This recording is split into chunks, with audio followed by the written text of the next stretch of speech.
Mes chers compatriotes de métropole et des dom-toms, dans quelques jours, les Français vont devoir voter. Je voudrais être sûr qu'ils ont une conscience exacte de l'enjeu vital de cette élection.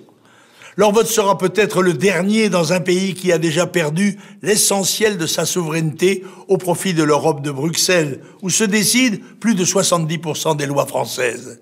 L'état de la France est dramatique et seul un effort de lucidité et de courage peut l'arracher au désastre collectif et à la misère individuelle.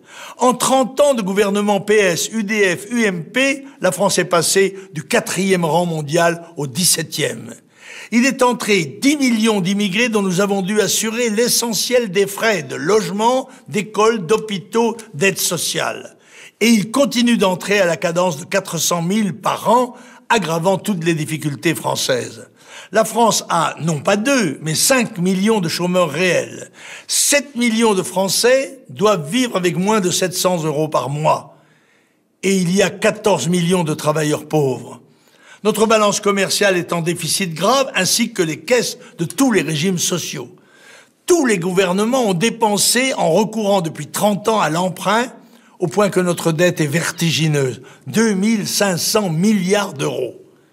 Les politiciens français n'ont pas vu qu'en 100 ans, la population mondiale était passée de 1 à 7 milliards, tandis que l'Europe et la France connaissaient une crise démographique grave. Ils n'ont pas vu non plus que la durée de vie ayant augmenté de 15 ans dans les 50 dernières années, le nombre des inactifs avait augmenté par rapport aux actifs, mettant toutes les caisses sociales en déficit. Par démagogie, ils ont mis la retraite à 60 ans, et pour couronner le tout, les 35 heures, alors que nous étions déjà le pays du monde qui travaille le moins. Dans le même temps, la France a abandonné sa souveraineté à l'Europe et supprimé la protection de ses frontières face à l'immigration croissante et au déferlement des produits à bon marché venus du tiers-monde. Le résultat en a été la multiplication des faillites et des délocalisations. Des pans entiers de notre industrie ont dû être démantelés.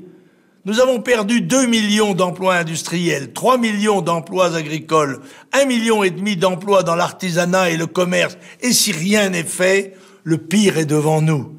Et demain, il sera trop tard. Depuis 30 ans, je n'ai cessé de lancer des avertissements alarmés en vain. Aujourd'hui, pour des raisons uniquement électorales, Bayrou, Royal et Sarkozy redécouvrent la nation, la patrie, la Marseillaise, le drapeau tricolore. Ne soyez pas dupes de cette mascarade, destinée à piquer les voix des naïfs et des gogos. Ils ne feront aucune des réformes promises. Ils n'en ont pas le pouvoir et ils le savent. Chirac, en 5 ans, a été incapable de modifier le taux de la TVA de restauration. Voici les réformes que je veux faire. Rendre la parole au peuple par le référendum et la proportionnelle intégrale. Renégocier les traités européens afin de retrouver la souveraineté pour contrôler nos frontières. Arrêter l'immigration, faire cesser les naturalisations automatiques. Mettre en place la préférence nationale pour le logement, l'emploi et les aides sociales. Créer un salaire parental équivalent au SMIC, 3 ans par enfant, avec retraite. Faire une grande réforme fiscale, avec un taux maximum de 20% pour l'impôt sur les revenus du travail, l'impôt sur les PME, l'impôt sur les successions.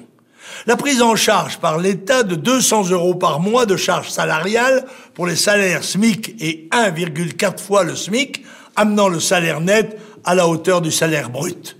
Une grande politique agricole afin de préparer le matin des paysans. Pour l'emploi des seniors, réserver 1/3 des embauches de la fonction publique aux plus de 45 ans issus du privé. Réformer en profondeur l'éducation nationale et la formation professionnelle. Réformer la justice en doublant le nombre de magistrats et en créant 75 000 places de prison. Enfin, dès mon élection, parce que les chiffres officiels sont faux, faire procéder à un audit par la Cour des comptes et un office international d'audit. Ce programme de salut public est seul capable d'arracher la France au désastre annoncé. Et je suis le seul, avec votre confiance, à vouloir le mettre en œuvre. Alors, votez pour moi. Et nos efforts communs pourront encore sauver la France et assurer l'avenir des Français. Grâce à vos efforts, aux luttes et aux sacrifices de nos ancêtres, nous avons hérité d'un immense patrimoine matériel, culturel, spirituel, que nous avons le devoir de transmettre à nos enfants. Nous y associons sans réserve tous les Français, à la seule condition qu'ils respectent et aiment la France. Je vous appelle tous à le faire avec moi, avec l'aide de Dieu. Je n'ai d'ambition que pour le peuple et la nation.